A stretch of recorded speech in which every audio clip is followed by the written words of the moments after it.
Coletta Craft is the name of a local jewelry line born from a family tradition of generations. Eddy Murray, Coletta Craft's artist, designer, and model maker, sat down with one of the hosts of Open Here, Tiff Phillips, to talk about his craft, his past, and doing the work. All right, we're with Eddy Murray. I'm so excited to have you here today. Thanks for having me, Tiff. This God. is a great podcast. Oh my gosh, you're so kind. Thank you. So I've known you through Facebook a little bit. This is the first time kind of we've had an in-person interaction, so I'm really excited. Can you tell us a little bit about your background? Where did you grow up? Well, I grew up in Pembroke, not far from here, South Shore. My family's from Rhode Island, and when my parents were young, they moved to Pembroke because my father worked in the area. So I had a foot here, and I had a foot in Rhode Island, and Rhode Island is kind of where I got the bug for the jewelry and the metal. Nice. Yeah. So when did you know you wanted to be an artist? Was it super early on? I guess, yeah. I think I've always wanted to be an artist. I mean, I took art classes in school, and I always did art crafts, you know. I haven't really considered myself an artist till lately, though. I was in the jewelry industry for a long time, costume jewelry, and I was just like the hands of a designer in that capacity as a model maker. But it wasn't until I got out on my own, you know, and lived amongst other artists that I felt comfortable with being an artist, being called an artist. How long do you think it took you to get there? Like, is it scary to call yourself an artist? It was at first because, you know, I was more an artist, and like I said, I was a tool of someone else. Not really knowing that I was the whole time. So it was a coming to terms with it. Not that I was afraid of it. I just, you know, the other model makers I worked with and learned from, I don't think they walked around like an artist. They were just jewelers or in the jewelry industry. And it wasn't until, like I said, I started my own thing. I'm like, hey, wait a minute. I think I'm an artist, you know? I write, but I don't ever consider myself a writer. For some reason, it's scary to say that because I feel like there's that expectation. Do you feel that way? I did for a short time. But then once you just jump in and just let go, that becomes unimportant. Yeah. So, you know, call yourself an artist and write more. Yeah. I guess there's a freedom in that. There is. Yeah. So speaking of jewelry, is that your favorite medium? Yes, as long as the jewelry has a lot of texture in it. I've since gone on to table art and wall art with a lot of texture, but I was always drawn to jewelry that was big. I mean, I came up as a model maker late 80s when things were big. I worked with Anne Klein and then Chico's, and a lot of their stuff was just big and monstrous, and you can just put a lot of texture in. It wasn't all bling so much, but it was something you wanted to touch. Yeah. You know, and that's what I gravitate to. Where do you find your inspiration for that? Inspiration, it's not like I look for it, or you got to be open to it. It's in everything. Right. Inspiration's in everything. And if you wait for it to find you, you're going to be looking a long time, you know. When I feel a little empty, I just go to my bench and I start something, you know, get into that discipline of work, and you're in it. I hear a lot about finding inspiration, and I get it. But if it's going to find me, I don't know. It's hard. It's not. I hear it a lot, and it doesn't bug me, but it takes me a while to go, wait a minute, inspiration. It's everywhere. You just, as long as you're in any particular moment, there's going to be an inspiration of some kind, positive or negative.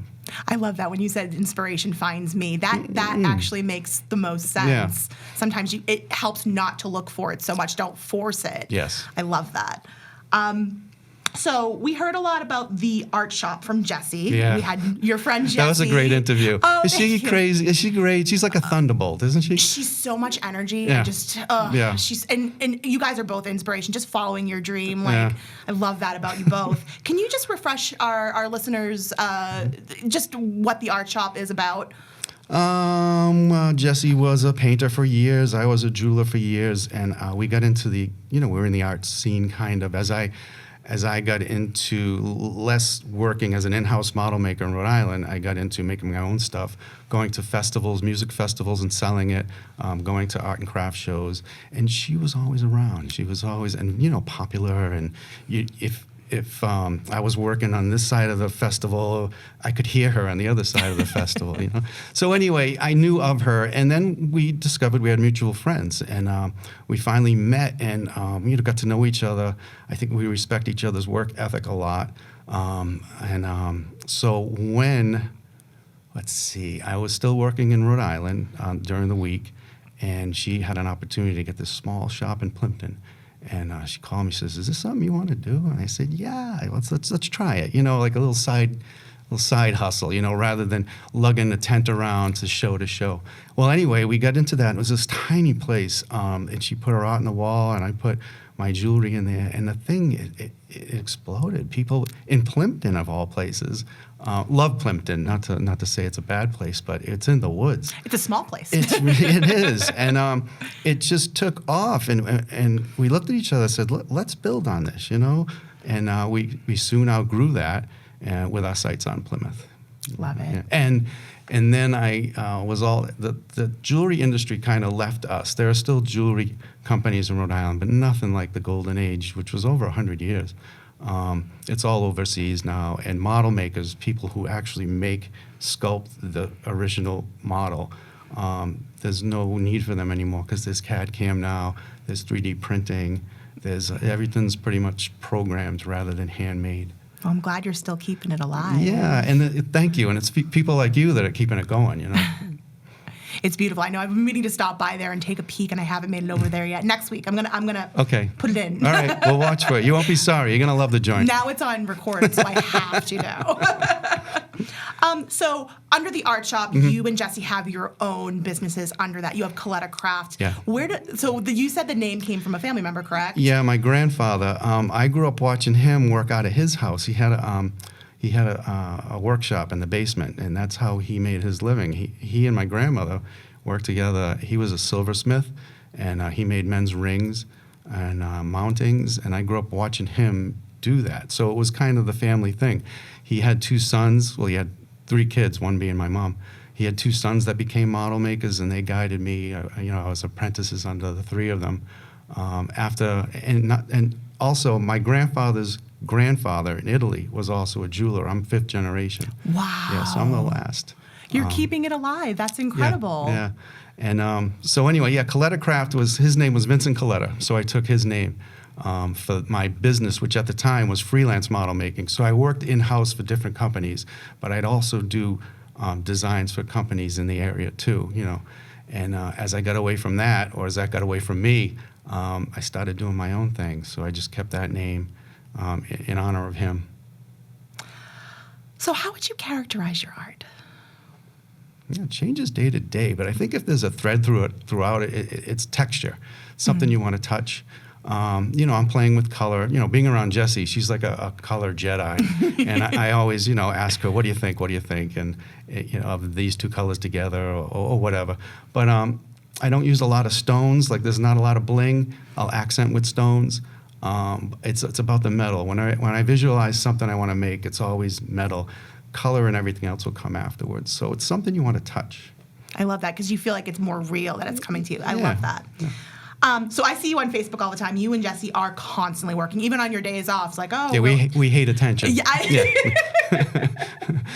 Do you have any other interests you want to explore, or is this kind of just your life? This is the thing I want to explore because it is, although I'm still making jewelry, it is so different to me. Like I said, I only recently feel like an artist.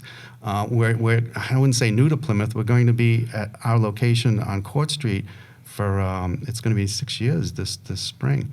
So we feel part of Plymouth. We hope we're contributing to it. But I just want to stay healthy and have some longevity and keep doing this because there's more to do. There's more I want to experience.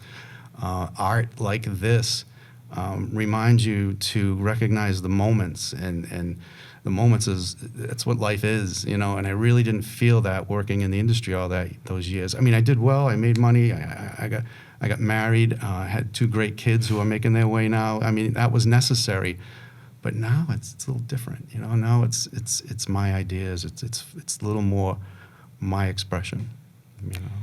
You've talked a bit about Plymouth and how you hope Plymouth finds you. So.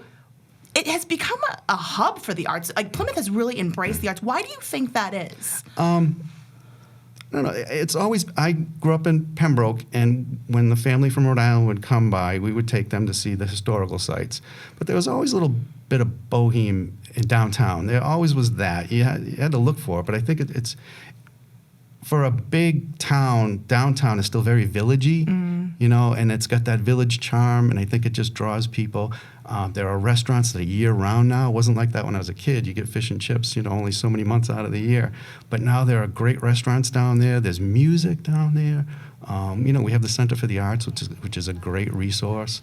A lot of shops just lean towards art and pretty, and it's not as touristy as it used to be. It's like, again, it's year-round, and it's just, Jesse and I found ourselves, you know, when we were in Plimpton, after work, we just head to Plymouth because things were happening, you know. So we're like, this is where we want to be. As far as the South Shore goes, that's where there's a decent buzz in Plymouth. So what would be your advice for other artists out there? Or just maybe getting started or afraid to get started? Yeah, do the work.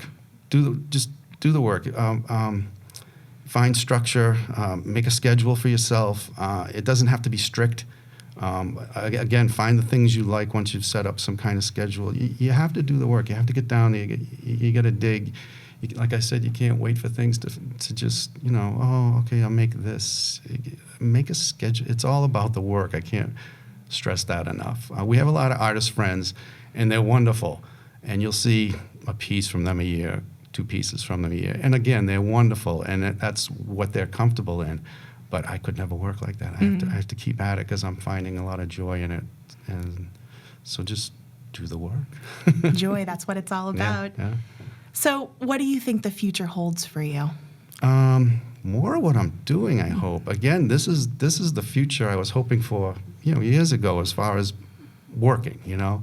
I've had a lot of joy in my life. You know, like I said, I had 2 kids and everything like that. But I don't know, I'm expressing myself in a way that I never thought I would, you know, with the skills I have. I love that. My grandfather always said, you know, if you love what you do, you'll never have to work a day in your life. I've heard that, yeah. And when I look at you, Yeah. I feel that. Yeah. You go to vacation every day. Kind of, yeah. We don't find ourselves in Aruba once a year. We're not going places. I mean, we do field trips, but I want to be at the art shop making things. And when I'm home, I'm making things at home, you know. No, this is it for now. And I want to see where that takes me, you know. Yeah. And we want you to keep making all the thanks, things. Tiff. Eddy Murray, it has been such a pleasure. Oh, Thank you for coming on Open Here. Yeah, you're welcome. Thank you. You can connect with more of Eddy's work by visiting the art shop in downtown Plymouth or visiting the Coletta Craft Facebook page.